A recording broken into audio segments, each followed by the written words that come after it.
dutangiye amakuru yacu tubasuhuza muherereye mukomeze mugubwe neza cyane. Muri aya makuru tugiye kubabwira ko Ramaphosa yikomye u Rwanda na M23 aca amarenga yuko SANDF igomba gukomeza intambara. Muri aya makuru kandi turaza kubabwira ko Minisitiri Nduhungirehe yanyomoje Minisitiri w'Ingabo wa Afurika y'Epfo wahwitse itangazamakuru cyangwa se wabeshye itangazamakuru. Reka rero mu kanya gato tugaruke turambura ayo makuru.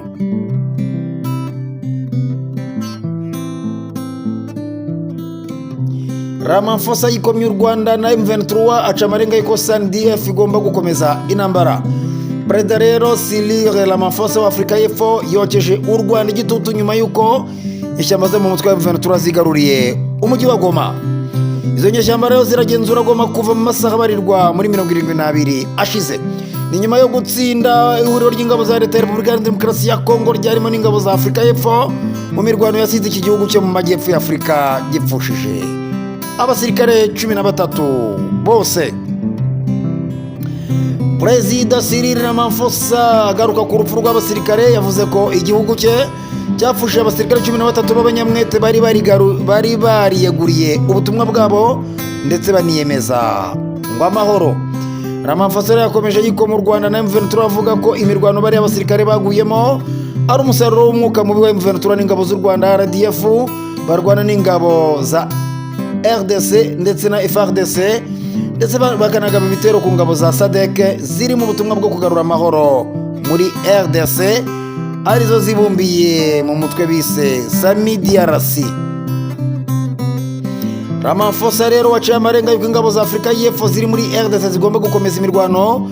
Yavuze ko Minisitiri w'Ingabo n'abazihozemo Angie Mochenga, umugaba mukuru wa SANDF ingabo za Afurika y'Epfo ubwo niko zitwa, uyu Generali Ruzani Mawanya n'umuyobozi w'ingabo ziri muri SAMIDRC Major General witwa Monwabisi Diakopu bari gukora ibishoboka byose ngo ingabo za SAMIDRC zigumye guhabwa ibikoresho kandi zishyikirwe bigahagije muri ubu butumwa bukomeye.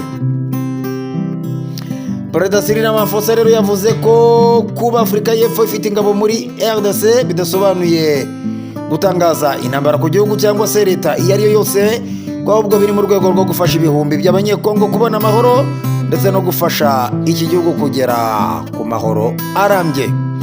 Yunzemo ati twishimiye umwanzuro uheruka gufatwa nk'akanama k'amahoro n'umutekano ku muryango w'abibumbye wasabye ko imirwano ihita ihagarara, M23 igahagarika gukomeza kwigarurira uduce, ingabo z'ibihugu by'amahanga zigasohoka muri RDC ndetse hagasubukurwa ibiganiro by'amahoro biciye muri gahunda ya Nairobi.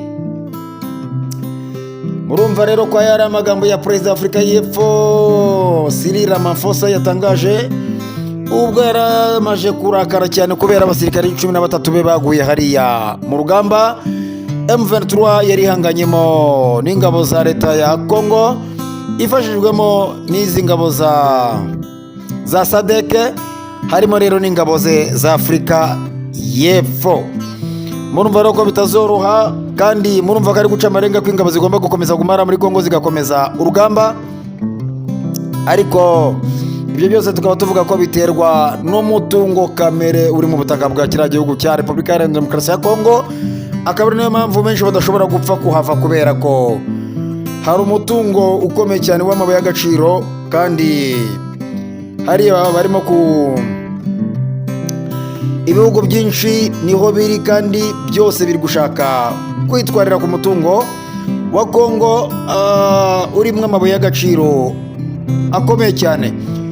Nyuma rero gutangaza ayo magambo, reka tugaruke gatoya nyuma y'amasogwa makeya tubabwira noneho uko Minisitiri w'u Rwanda we Nduhungireho uburyo we noneho yaje amusubiza ndetse anasubiza Minisitiri w'Ingabo w'icyo gihugu.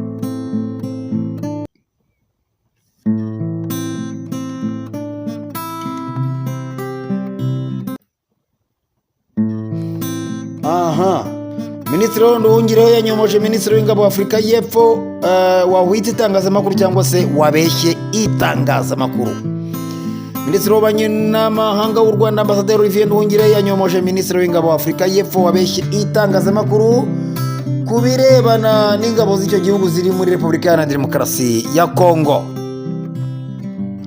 Nyuma y'uko igisirikare cya Afurika y'Epfo gitangaje ko abandi basirikare bacyo bane bapfiriye mu burasirazuba bwa Repubulika Iharanira Demokarasi ya Kongo, Minisitiri w'Ingabo w'icyo gihugu Angie Mochega yabeshye ko ingabo zabo zitigeze zijya mu mirwano na M23. Yagize ati ni igihe bari kuturasaho, Perezida yarabihanangirije ababwira ko nibakomeza kurasa biraza gufatwa nk'aho ari intambara badutangijeho kandi natwe turaza kurinda abaturage bacu. Ibyo nibyo byahagaritse imirwano. Ati nubwo rero yavuze ibyo ariko ni ibinyoma byambaye ubusa kuko imirwano muri RDC isa n'iyacogojwe nuko umutwe wa M23 wigaruriye umujyi wa Goma. M23 rero kimara gufata umujyi wa Goma yahise isaba ingabo za FARDC n'imitwe zari zifatanyije kurwanya M23 irimo Wazalendo, FDLR n'abacancuro, ingabo z'abarundi ndetse n'iza SAMDRC zirimo n'iza Afurika y'Epfo kwishyikiriza MONUSCO no kumanika intwaro.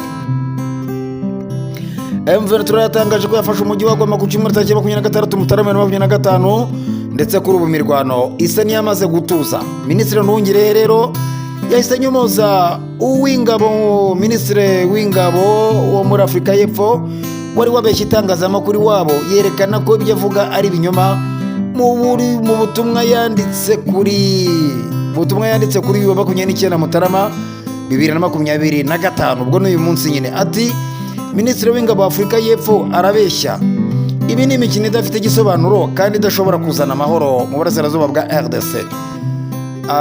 Ayo ni amagambo ya Nduhungirehe. Minisitiri Nduhungirehe akomeza avuga ati mu by'ukuri Afurika y'Epfo yemeje ko kurasa kwabayeho kubera amakosa y'ingabo za FARDC. Minisitiri Nduhungirehe rero yagaragaje ko ubutumwa bw'ingabo zihuriye mu muryango wa SADC ziri muri RDC zitagiye kugarura amahoro cyangwa kuyabungabunga, ahubwo zari ziri mu ntambara.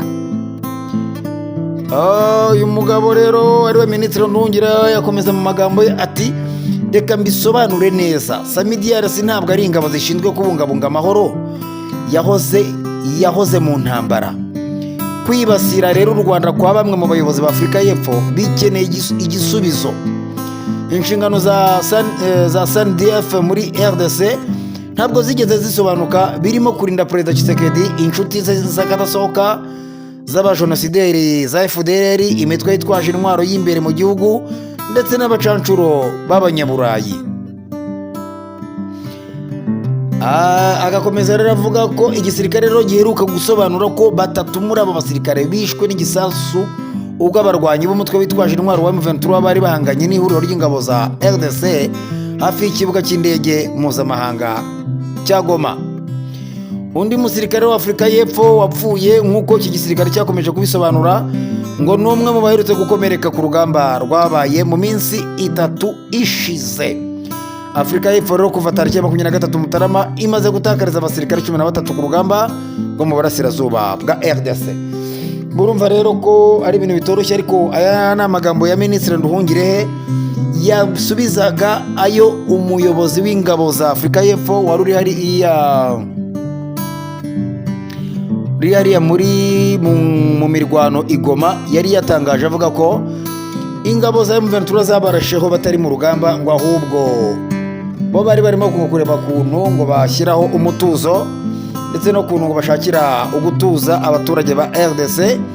Nduhungirehe rero akavuga ati ntabwo izo ngabo zagiye kubarasaho mwibeshya ariko mwibereye ahandi, ati ahubwo zabarashe ubwo mwari muri mu mirwano mufatanyije n'ingabo za FARDC umutwe wa FDLR hariya ku kibuga cy'indege. Ati namwe murimo murwana n'izo ngabo nazo rero zibarasaho zibamenaho zibarasaho ibibombe, niko kubahitana murapfa. Ngayo nguko rero ibyo aba bayobozi, yaba umuyobozi w'ingabo za Afurika y'Epfo yaba na Minisitiri Nduhungirehe umuvugizi, ntabwo ari umuvugizi ahubwo Minisitiri Nduhungirehe ni Minisitiri w'Ububanyi n'Amahanga w'u Rwanda, nawe rero nibwo niko yari arimo kubaha ibisubizo kw'ayo magambo batangazaga barimo babwira abaturage bo muri Afurika y'Epfo.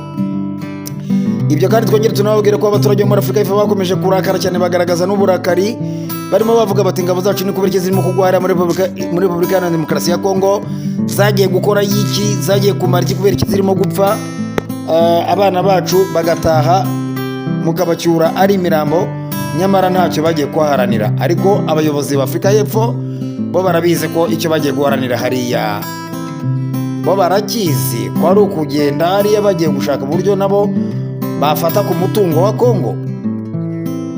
Ngayo nguko rero, njye sindi umunyepolitike, ndi umunyamakuru, reka nivugire ibyanjye, mukomeze mugubwe neza cyane, Imana ikomeze yivange mu byanyu, mukomeze mugubwe neza. Njye ndi Emmanuel Nshimiyimana.